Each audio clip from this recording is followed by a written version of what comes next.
guys, welcome back to the channel. Now in this video we're going to be separating this engine from the automatic transmission and trying to get this bad boy back to the workshop. Now this has been sitting in storage for the last 2 months while I've been trying to gather parts together. I've been struggling. My original plan was to go with the M57 to R380 adapter, which is a 50mm adapter that goes here and goes directly onto the R380 bell housing and pretty much plain sailing from there. But now we cannot seem to get our hands on any of those adapters, and it's being pushed back and they're just hard to find at the moment. So I'm going to go down a different route with this. I'm looking at the Range Rover P38 bell housing. Now a lot of people will say if you go with the P38 clutch setup, it's not going to handle power. They may be right, they may be wrong, but we're going to find out for ourselves pretty soon. What I'm going to go with is the P38 bell housing, so which will bolt directly up to this M57. So the Range Rover P38 I think came with the BMW M51, which was also a 6-cylinder diesel. But that same bell housing will bolt up to this M57, which means in the bell housing region I need to use a Range Rover P38 bell housing, obviously, dual mass flywheel. I could get a solid mass, but I'm going to experiment with a dual mass to see if it'll take the power and the torque. So Range Rover P38 bell housing, dual mass flywheel, clutch plates, pressure and complete clutch setup. So that's the plan, and that would then bolt directly up to the Land Rover R380 transmission from there back, and the LT230 as usual. So the plan is separate this automatic box, perfectly fine working box, but just not what I want. I want to keep it manual, and you know, I'm not sure if there's even any adapters for this. I could probably make something and try and get this running, but I want this to be a manual. So I'm going to separate this, leave this here in the yard, and bring the engine back to the workshop. So let me just show you around it quickly. Actually, a few things I noticed when I was just taking it out of the bag.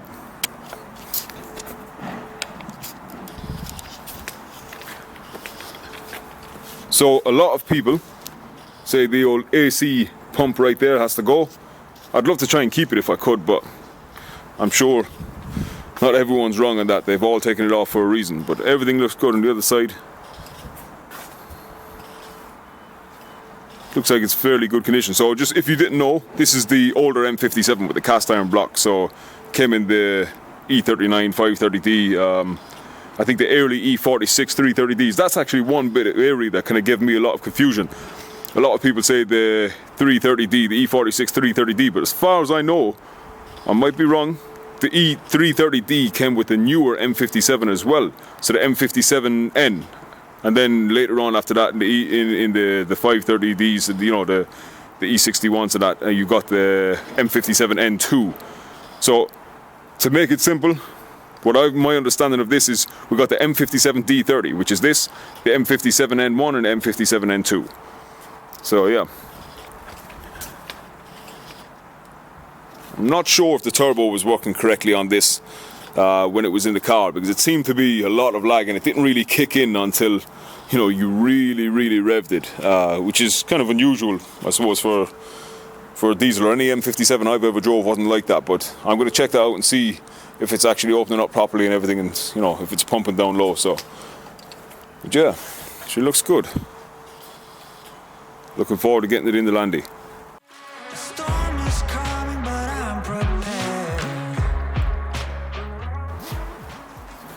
Just after finding 2 bolts on this side from the transmission into the engine block that were loose, and by loose I mean looks like somebody had just started them and forgot to tighten them up. So I've suspected this engine has been out with the donor car before, and somebody's changed the transmission on it, or possibly changed the engine, God only knows, but somebody forgot to tighten them too. So hey, I gave it a good test drive though before I took it out, so I'm happy.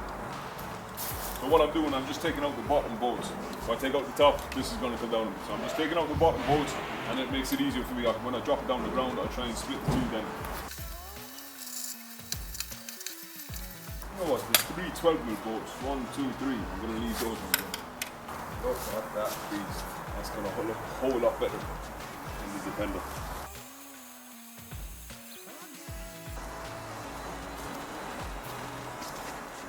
Oh man, I could stare at that thing all day.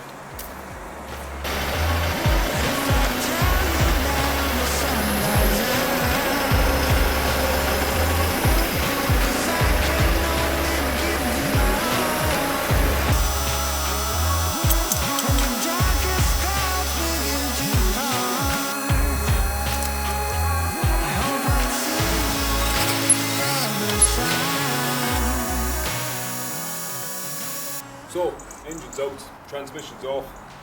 Only a couple of things left to do, I suppose. I'm going to take off this torque converter now, just because there's not much space in the back of the 90, especially with the spare wheel in there. So, the shorter I make this, the better. I was going to take it off later, but hey, I might as well do it now. So once I get that off, I need to figure out a way of getting the forks just at the top of the engine so I can lift it into the Land Rover, and then I can take it out with my engine hoist when I get home. So get cracking on that. We'll get this off, try and get it in the back of the Land Rover and get it out of here. Also, I don't know what way other people do this, but just on this side here, there's a little rubber bung that you can pop out, and there's bolts in the back of the torque converter. You might be looking at them thinking, where do you get a spanner on that? But if you turn this, take out the bolt, turn it to the next one, take out the next one, etc. Maybe other people have different ways of doing that, but that's the only way I can see. And I'm sure that's what BMW designed this for. I was hoping it would hold its compression a little longer than that, but hey, when it's running, it's not going to get much time to escape. So, and I mean, that could be something as simple as just, I'm sure if you took the head out and you reseated the valves and things like that, you could really reduce that, but it's not terrible. When it gets to compression, you can feel it resistant.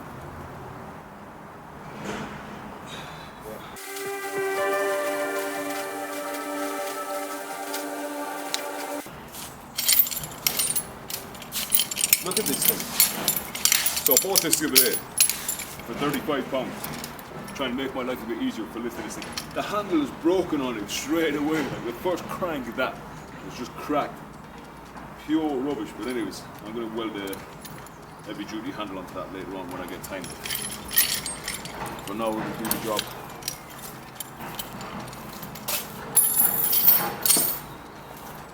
It was only 35 quid. Oh.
So we've managed to get the engine into the workshop, guys.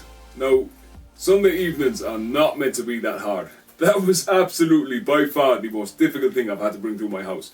Now I've got a mid-terrace house, so I've no way of getting to the back and I have no side access. Now I've brought many things through my house, my table saws, my welding tables, the lathe behind me, my drill press, and no real big deal. It's a struggle, but nothing major. But this thing absolutely destroyed me. I'm absolutely shattered, so I'm going to have to call it a day here, guys, on this one, and come back to this tomorrow, hopefully. So, have a nice evening, guys, and we'll see you soon.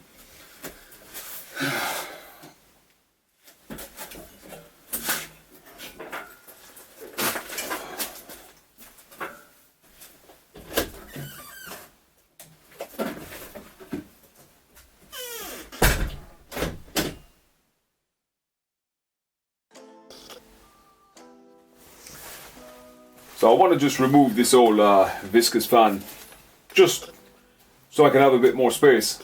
Now I'm still kind of undecided when I'm going to go with an electric fan. I'm leaning more towards an electric fan, but I'd also like to see if I could possibly fit this back in. At the end of the day, this fan was sufficient enough for this engine when it was in the 530D, so you know, I'm sure it'll be. I'm sure you could get it to work if you've got a bit of a cowling around it, which I do have the original cowling as well. But I'm going to take it off for now anyway, so I can get more access and take off a few of the bits like the AC pump and take off the inlet manifold as well, so I can see if the swirl flaps have been done. Yeah, just pop this off. This, you're going to want to go clockwise with this to loosen it, so it's a left-hand thread.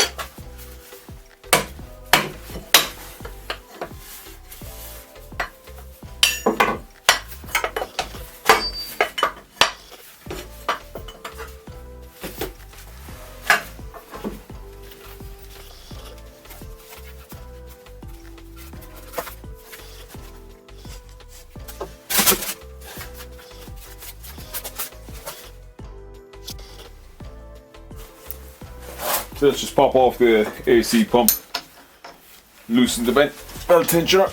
Oh man,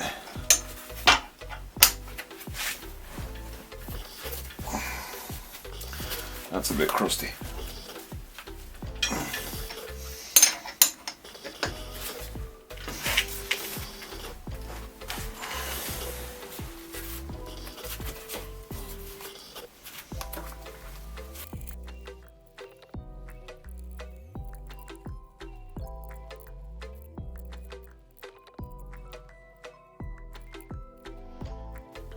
So I'm just going to pop the filter off and the intake pipe down to the turbo, clear a bit of space because I want to do the EGR delete, a full EGR delete when it arrives. So that's going to go back and be plugged here. You see, you can't see, but this is what I'm talking about with the whole, you know, sucking in black oil issue. But and the black smoke that's coming out the back. I think if we can, I'm going to check where it's coming from. You know, like it's right down in the turbo as well. If we find out where the oil is coming from, I think that's a lot of our problem right there. Also, along with things like EGR and swirl flaps and all that kind of stuff, I think if we remove all that, this thing will be running perfectly. There's only one proper way to find out, isn't there? So while we're in this area, I might as well do the EGR delete now as well, or at least starting it. Now that was supposed to arrive today, but for some reason I'm having some problems with that delivery. I called up the collection point, they told me it was there. I walked down there, then they told me it's not there. So I come back home, I called them again, checked the tracking number, called them again, I said, hey, you guys sure? Like, I mean, my tracking number is telling me my parcel's there. And they said, oh yeah, you're right, it is there. So I walk back down again and the guy says, no, sorry bro, it's not here again. I'm like, you gotta be, I mean, you're doing this to me on purpose. Anyways, it's not here, I don't have it, so as soon as I get that, I'm gonna pop it in here, but for now, we'll get this out.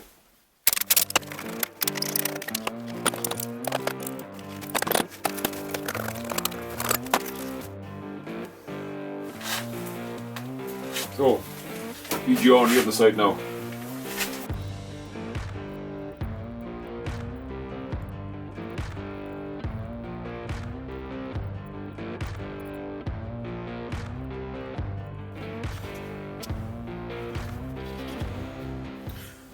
So you see this little black and red hose here? Pretty sure this is the vacuum to the engine mounts. Now, I spoke to a guy who's also has a video on YouTube, by the way, and done his M57 Defender conversion.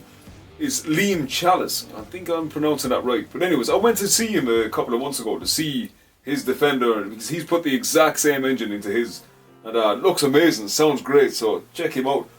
But he had actually, given me the idea at the time. Like, my first thought with this was to, make up some new engine mounts and, just some generic engine mounts and rubber mounts and, so on. But he had actually used the original BMW mounts, which operate on a vacuum. So I think the higher the RPM of the engine, the greater the vacuum, the stiffer the mounts would be. So the mounts are quite loose and, let's say, spongy. So you have the mount between the engine and the actual chassis, let's say. And the engine mount at low RPM would allow for a lot of vibration to try and take that shake out of it. So good idea on his behalf, because I suppose most people, well certainly my first thought was just simple engine mounts, but definitely going to try and copy him on that and use these as well. Just need to remember to keep that to a side. So the black and blue went to the EGR, black and red goes to the engine mounts. So I suppose the next thing I want to do is remove the intake manifold so I can get to the swirl flaps. They may have been done. I'd be surprised if, you know, a car with this many miles hasn't had it done already. So we'll find out in 2 seconds, won't we?